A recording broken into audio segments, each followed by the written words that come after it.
How to sign in to YouTube on a PC or laptop.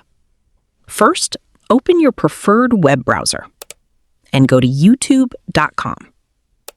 In the top right corner, click the Sign In button. If you're already signed into your Google account, simply select your account. If not, enter your Google email address, click Next, then enter your password and click Next again. If you haven't signed into Google yet, you can also visit google.com first and sign in with your Google account. Once you're signed in, returning to YouTube will make the sign-in process much easier. After signing in, you'll be taken to the YouTube homepage.